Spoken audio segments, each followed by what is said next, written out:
Should you be removing the flowers from your tomatoes? And the answer to this, in most cases, is absolutely the freak not. And this actually does include when you go to transplant these buggers outside. This year, I removed 0 flowers from my seedlings that I transplanted outdoors. And I am well into the harvesting period of my tomatoes. I have been for about 2-ish weeks. Now, these are obviously not full-size tomatoes, but I could show you my full-size tomatoes. I actually have to leave those ones on the vine that I'm showing on the screen right now because Ashley's working on a very special secret project. So they need the tomatoes on the screen, and by secret special, you have a spider in your face. Just let me get that for you. Okay, there you go. Hopefully you're not scared of them.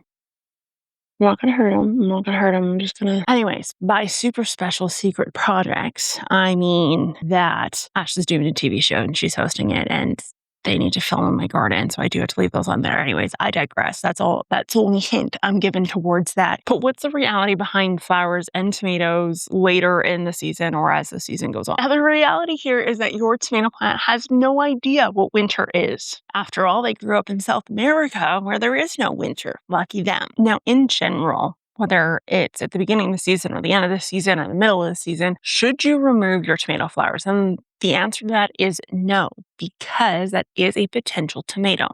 Now, there is a rumor out there, or a myth, if you will, that if you remove the flowers from the tomato, it is somehow going to ensure more flowers or better, bigger harvest for your tomatoes in the future. And there may be some truth to this. So these are obviously taking resources. And if you are a heavy pruner and you're removing a lot of foliage from your plant, then you may not have enough solar panels to actually produce the energy that the battery needs to make the fruits.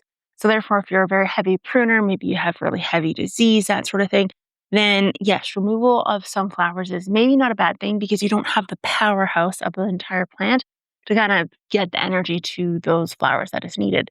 But if you followed all my videos on pruning and how to actually prune a plant, which, by the way, involves leaving those suckers alone at all times regardless, then you probably have enough solar panels, and therefore flowers late in the season like these ones can actually stay on your plant. Now, here's a very real reality for us cold climate gardeners. These little flowers, this little planty friend of ours, doesn't actually know that winter's coming.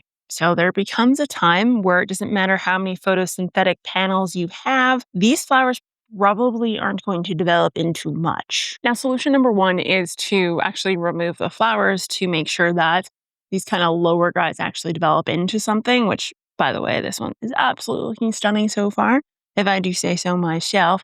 But the other reality here is that you can top the plant, which is removing the top leading end of your plant, which forces everything below it to kind of refocus its energy and into developing this, maybe these flowers that are almost there, that sort of thing. So I think something that's really important, if we're going to do today's video, is actually to determine when you start removing those flower clusters and when you actually do the official chop at the top of the plant. So step number 1 is actually determining when your first frost date is. I've said this before, and I will say it again. You want to determine what your first frost date is based on typing in where you are, not what your zone is. So for example, I am in a zone 3, which is a giant umbrella of places that are included. And you specifically want to look at zone 3, Saskatoon, Saskatchewan's first frost date. Now remember that this is kind of a guideline as to when they believe the first frost date will hit. It may come sooner, it may come later, depending on the year. Now, last year we had a fall that seemed to kind of go on for a while, and it was relatively warm with a very cool summer. This year, I think we're headed kind of in the same direction. We have a very kind of mild summer, not a lot of heat, and I would hazard a guess that that's going to continue into September because supposedly there's some sort of super El Nino that has not yet shown up in Saskatchewan, but I digress. And therefore, you may be able to push the envelope a little bit farther. But the general rule is once you know what that date is, you want to count back from it. Once you end up at the 6 to 8 week range of what that is, every new flower cluster that appears, I become more and more skeptical about it actually turning into something. So mine, for example, is September 15th ish, if you will, meaning I am at that 6 to 8 week mark. And therefore, anything new here up, I'm slightly skeptical of. So, a great thing to actually do is to mark this off. And the best way to do this, I will show you. I buy these off Amazon in bulk. I have a metric buttload of them. I use them for everything. But all you're going to do is go to this flower cluster, go right directly above it, and clip this on. If you see a clip and it's not attached to any string and it's attached to a flower cluster, that is your last flower cluster for that plant based on that 6 to 8 week mark. Now, this 6 to 8 week mark and the clip does not necessarily mean we need to top. It just means we need to acknowledge anything above that clip needs to be removed. And you can kind of sit on this practice for around the next 2 to 3 weeks before you actually go in and start doing anything more. Now, this rule of just removing the flowers does not just apply to tomatoes. It also applies to things like pumpkins and squash, runner beans, whatever the case is. Now, some of these obviously aren't as important to kind of gauge as to whether or not you need to remove the flowers, but I would say pumpkins, melons, that sort of thing, it is important to gauge this. And therefore, you may want to start removing the flowers after that point. Now, 4 to 6 weeks is when it is time to actually start looking at whether or not you need to start topping. Now, topping is a totally different process. Topping, very simply, is removing the apical meristem, the tippity top of your plant. Now, what this does is it actually refocuses a lot of the plant's energy into lower biomass. Now, you're probably thinking to yourself, Ashley, you've repeatedly told me a million times over never to remove the photosynthetic material, aka the leaves, from the plant because it helps with photosynthesis. And yes, that is the truth. And I try to avoid that as much as possible. But when we start getting this late into the season, that's not so much our concern. And we still have lots of solar panels, if you will, to support what we want to support. The new solar panels being formed at the top are very simply just solar panels that are needed in order to support the new growth that is in the plant's future. And we don't need to support that because we are physically removing that as we speak. So what this means is you are very simply going to remove the top of the plant, and you want to start doing this to your closest kind of fruit cluster. So if your fruit clusters start here, you're going to top just above that, and everything above that can be removed. That includes flowers and anything else. Now, if you really want to be conservative about it, you would top simply above that clip that you have, regardless if there's fruit formed and it just kind of looks like desiccated flowers at this point. You need to remove everything above that. Now, here is the reality of this situation. When it comes to topping and it comes to removing flowers, you don't want to generically just follow this rule and remove anything by this date and top at this date because every plant is different. So beefsteak tomato is going to take longer, obviously, to actually develop into a tomato. Whereas a cherry tomato is going to take less time.